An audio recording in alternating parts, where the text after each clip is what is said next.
welcome. In the massive world of international trade, it often comes down to one big question.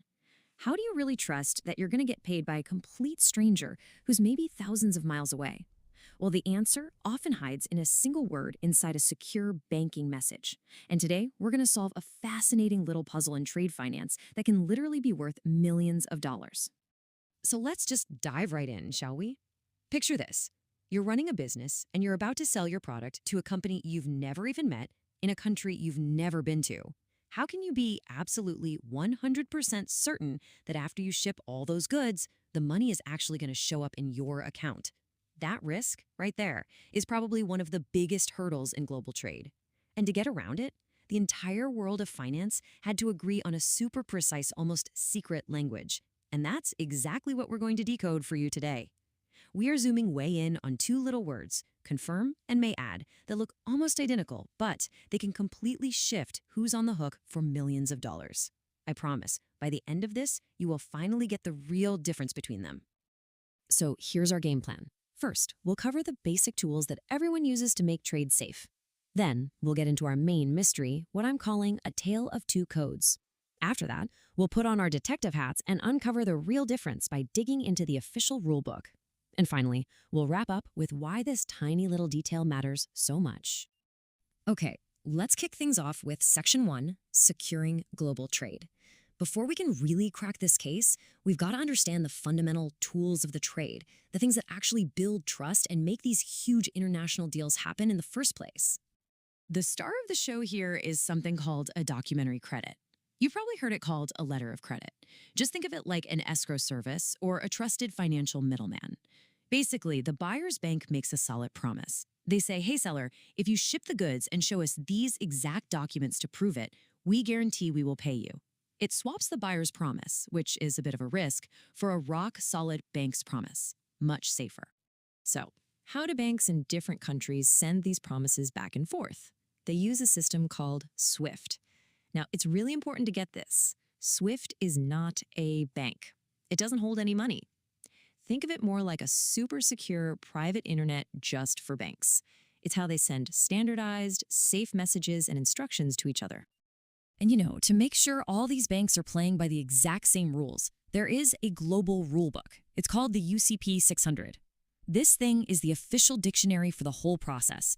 It makes sure that when a bank in Brazil says something, it means the exact same thing to a bank in Japan. It's the universal language of trade. But what if, as the seller, you're a little worried about the buyer's bank, or maybe even the country it's in? Well, for an extra layer of security, you can ask for something called confirmation.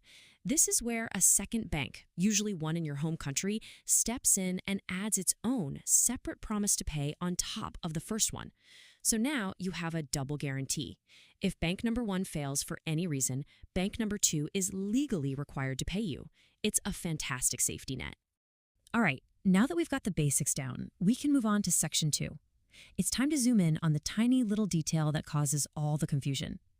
It all goes down in one specific part of that SWIFT message we talked about, a little box called Field 49. So inside this Field 49, the bank sending the message has a choice between two instructions. The first option is confirm, which says the receiving bank is requested to confirm the credit. The second option is may add, which says the receiver may add its confirmation. I mean, they sound pretty much the same, don't they? You're requested versus you may add. What's the big deal? Now, here's where a lot of people get tripped up. They think that just because the message says confirm, the credit is automatically confirmed. But that is not how it works. The rulebook, our UCP600, is crystal clear on this. A bank is only on the hook to pay after it officially agrees to and adds its confirmation. The bank receiving the message always has the right to look at the deal and say, you know what, no thanks. So think about it from the seller's point of view. The initial situation is exactly the same no matter what. Whether the message said confirmed or may add, it doesn't matter. The seller still has to sit and wait for that second bank to do its homework, agree to the deal, and formally add its confirmation. Nothing is guaranteed until that moment. And this brings us right to the heart of our mystery. If the result for the seller, the person who this is all supposed to protect, is exactly the same in the beginning, then why on earth do we even have two different codes? Why make things more complicated? There has to be a reason, right? Well, that leads us straight into Section 3, where we finally uncover the answer. And just like in a good detective story, the clues have been hiding in plain sight this whole time, right inside the very specific wording of the UCP600 rulebook. Okay, check this out. The whole secret is buried right here in Article 2 of the UCP600. Look really closely at the last few words. Upon the issuing bank's authorization or request. See that? The rulebook itself treats these two words, authorization and request, as two different things. These are our golden clues. And here's the Rosetta Stone that translates it all for us.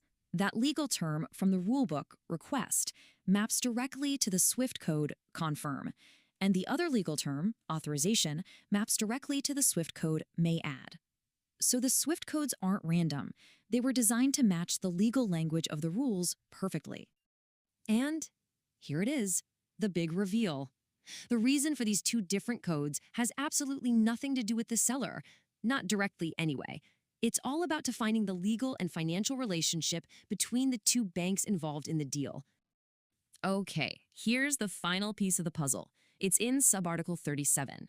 To put it simply, this rule says, if you instruct another bank to do a service for you and there are fees involved, you are responsible for those fees if no one else pays them.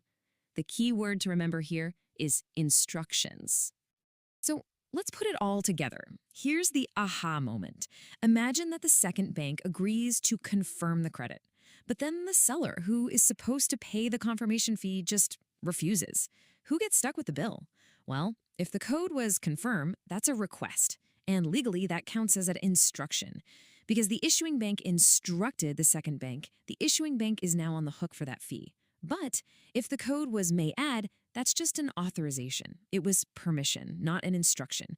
And in that case, the confirming bank is the one that might get stuck absorbing the cost. That is the million-dollar difference. All right, let's bring it all home in our final section and talk about why this seemingly tiny difference carries so much weight. It really all boils down to the power of being precise. So let's just boil this down one last time. Confirm is a direct instruction from one bank to another. May add, on the other hand, is just permission. It's a green light, not a command. And that one simple difference changes everything when it comes to who's liable for unpaid fees. If the message says confirm, the risk of unpaid fees falls back on the issuing bank. But if it says may add, that risk stays with the confirming bank. It's all about risk allocation between the banks. And really, that's the ultimate lesson here. In the high-stakes world of global finance, there are no throwaway words. Every single term, every code has a precise legal meaning. And it's that incredible precision that prevents costly, million-dollar misunderstandings. This all makes me really curious to hear from you. What are some other tiny, seemingly insignificant details from your own work or industry that you've discovered actually have huge, unexpected consequences? I'd love to read your stories, so please share them in the comments below. And of course, if this explainer helped clear things up for you, if you had that little aha moment, we'd really appreciate it if you'd give this a like and subscribe for more deep dives that make complex topics simple. Thank you so much for your time and for sticking with us. We'll see you in the next one.